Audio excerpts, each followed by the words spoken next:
Здравейте и добре дошли в канала на Water Dragon България.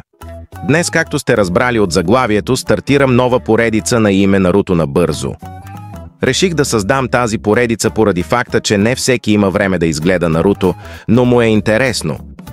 Затова измислих тези от 7 най-малко до 12 най-много минутни видеа, в които разказвам само най-важните неща от епизода.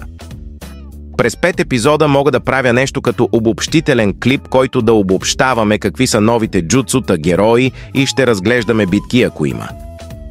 Реално този епизод ще е по-дълъг заради интрото, но нека не губим повече време и да започваме.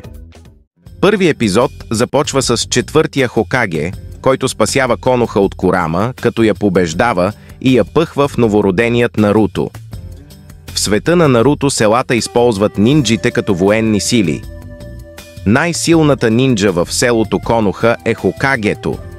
Нещо като кмет в реалния живот. Курама е лисица-демон с 9 опашки. След това виждаме Наруто, който е станал на около 12 години. Той е в Нинджа Академия, където се проваля на изпит за втори път. Заради него учителят му Ирука накарва всички ученици да направят Transformation техник. Сакура и Саске са първи, те са ученици като Наруто. Те се справят отлично с техниката, но Наруто се проваля и вместо Transformation техник прави секси техник.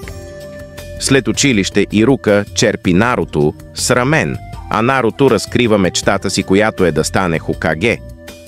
Наруто пита Ирука дали може да пробва банданата, която носи, а Ирука казва, че тя е за нинджи, които са завършили академията. На другия ден е финалният изпит на академията.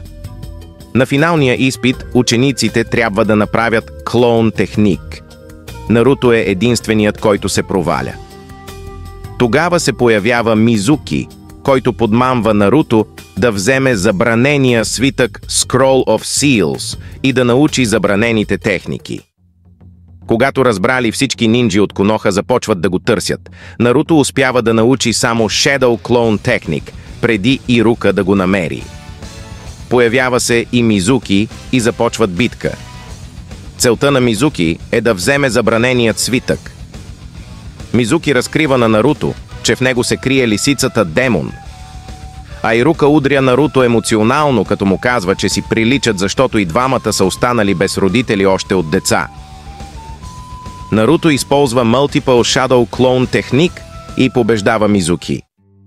Третия Хокаге вижда всичко това чрез телескоп техник и казва на хората да не се тревожат, а Ирука дава банданата си на Наруто, което означава, че е завършил академията. Наруто го прегръща. След всеки епизод в тази поредица ще го оценявам и ще казвам какво мисля за него. Давам оценка 8,85 от 10. Мисля, че това е един перфектен епизод за първи в такава поредица. Разкрива се главния герой и неговата мечта, която ще се опита да постигне в епизодите. Има битка, има и емоционални моменти и най-важното, има щастлив край.